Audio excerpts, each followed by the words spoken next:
তো গাইস, আজ থেকে ঝড় বৃষ্টি শুরু হয়ে গেছে, তাই আমি ভাবলাম আমার কাছে রয়েছে একটি সিগমা কোম্পানির ব্যাটারি। তোমরা তো বুঝতেই পেরে গেছো থাম্বনেলটা দেখে যে কী করতে চলেছি। তো চলো ফটাফট শুরু করা যায়।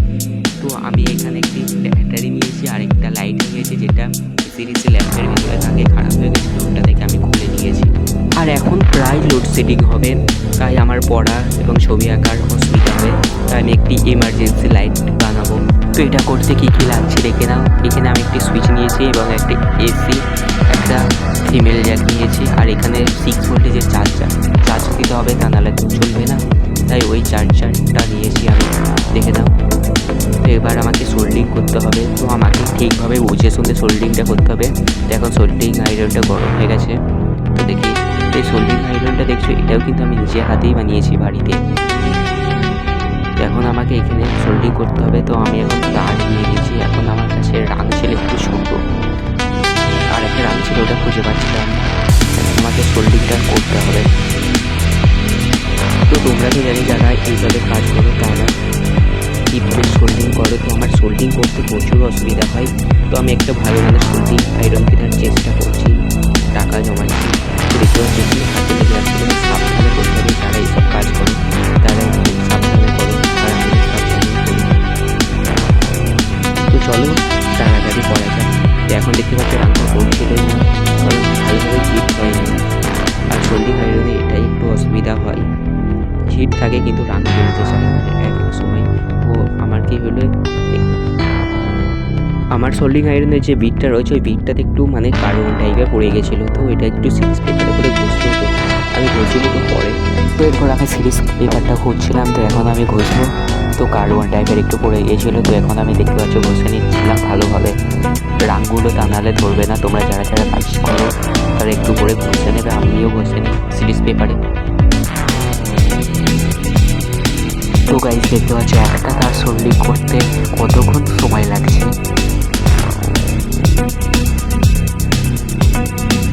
তো গাইস দেখতে পাচ্ছ এখনও কিন্তু আমার তারটা সোল্ডিং হচ্ছিল না।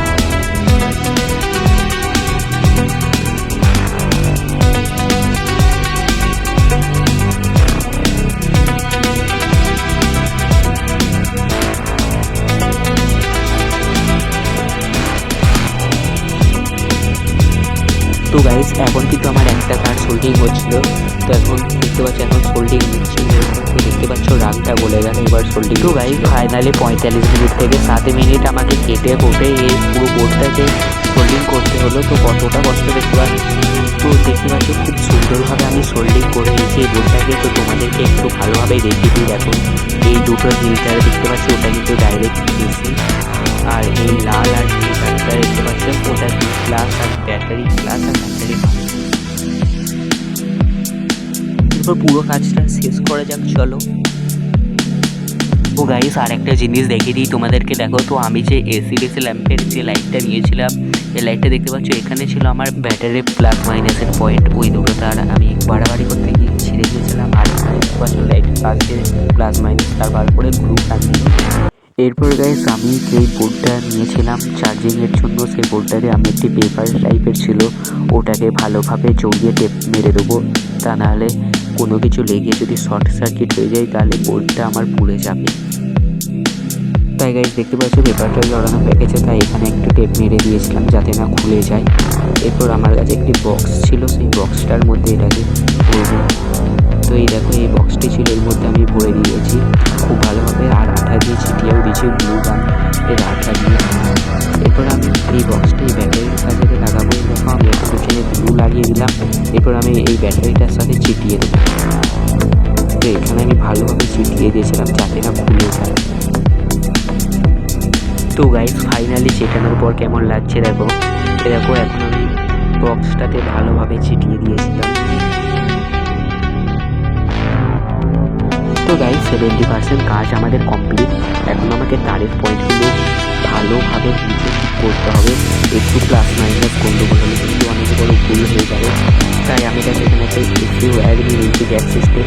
তোমরা ওটা 5 ভোল্ট ভাবতে পারো, কিন্তু 5 ভোল্ট নয়, ওটা আমি এসি করে নিয়েছি। আর এখানে দেখতে পাচ্ছ প্লাস মাইনাসের যে তারটা রয়েছে সেটাকে আমাকে এর সাথে নিতে হবে, তাই একটু জুড়ে দিচ্ছিলাম, ভালোভাবে জুড়তে হবে। এরপর এর উপরে ব্ল্যাক টেপও মারতে হবে, আমার কাছে ব্ল্যাক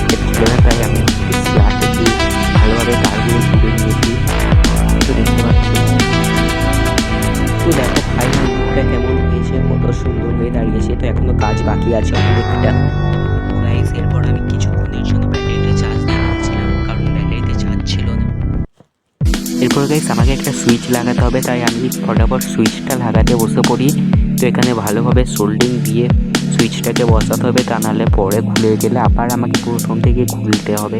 তাই আমি দেখতে পাচ্ছি খুব ভালোভাবে সোল্ডিং করে নিচ্ছিলাম।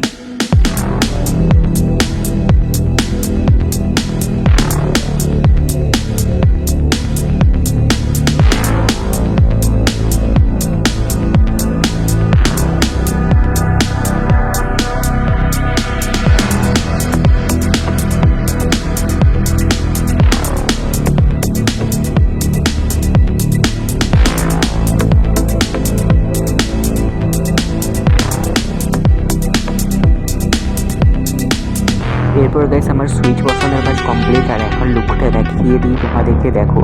তো এই হলো আমার ব্যাটারি আর চার্জিং মডিউলটা রয়েছে ভেতরে, আর এটা হলো আমাদের লাইটটা। তো দেখো সুইচে দিলাম কীরকম লাইটটা চলে গেল। তো এখন চার্জ ছিল না সেরকম, তো তোমাদেরকে রাত হলে দেখাবো কীরকম চলছে। তো আমি ব্যাটারিটা রাখবো এই জায়গাটায়, আর এখান থেকে আমার চার্জও হয়ে যাবে, কারণ এখানে একটি বোর্ড ছিল এসি ভোল্টেজের। আর এখান থেকে আমি কারেন্টটা দেবো, এখান থেকে লাগাবি থাকবে। তো আমি কোথায় লাগাচ্ছি, তো আমি ভেবেছি ঠিক এই জায়গাটা করি, লাইটটা লাগাবো এই জায়গাটা করলে আমার পুরো এরপর গাইস আমার একটু ভুল হয়ে যায়, কারণ তারটা শর্ট পড়ে যাচ্ছিলো, তাই আমি তিনটে মানে উপরে সেলফটাতে লাইটটা লাগাচ্ছিলাম। তো গাইস এখন আমি ফটাফট ভালোভাবে লাইটটাকে লাগিয়েছিলাম। তো দেখো এখানে আমি ভালোভাবে সেট করে নিয়েছি লাইটটা খুব সুন্দরভাবে, আর এখান থেকে তারটা এসেছিলো এইখানটাতে, তো দেখতে পাচ্ছ। এরপর আমি চার্জ দিয়ে দেখাবো তোমাদেরকে। তো এই দেখো সুইচটা অন করলাম, এখন কিছু চার্জ হচ্ছে। তো আমি এটা পরে একটা ইন্ডিকেটার লাইট লাগাবো, আর এখানে সুইচটা অন করলেই দেখো লাইটটা জ্বলছে। এই দেখো সুইচটা অফ করে দিলাম, আবার অন করলাম, দেখো খুব সুন্দরভাবেই কাজ করছিল। তো এখন কিছুক্ষণের জন্য চার্জগুলো দিয়ে তোমাদেরকে রাত হলে দেখাবো। এখন মোটামুটি 1 ঘন্টার মধ্যে চার্জ দেবো ব্যাটারিটা। তো গাইস এখন বাজছিল 5:30টার দিক করে, তো এখন পুরোপুরি সন্ধ্যা হয়নি আর রাতও হয়নি, তাই এখন আমি তোমাদেরকে দেখিয়ে দিচ্ছিলাম। দেখো তো দেখো পুরো রুমটা লাইটটা ছড়িয়ে গিয়েছিলো, তো দেখতে পাচ্ছ। আর এখন অন করেছিল, দেখতে পাচ্ছ খুব সুন্দরভাবে লাইটটা পুরোটা দিচ্ছিলো, আর আমার পুরো রুমটা লাইটটা ছড়িয়ে গিয়েছিলো। আর গাইস এত কষ্ট করার জন্য প্লিজ লাইক অ্যান্ড সাবস্ক্রাইব করে দিও, আর আমার 1K সাবস্ক্রাইবটা পূরণ করে দিও। আর এরকম কি ভিডিও লাগে কমেন্ট করো, বানাবো।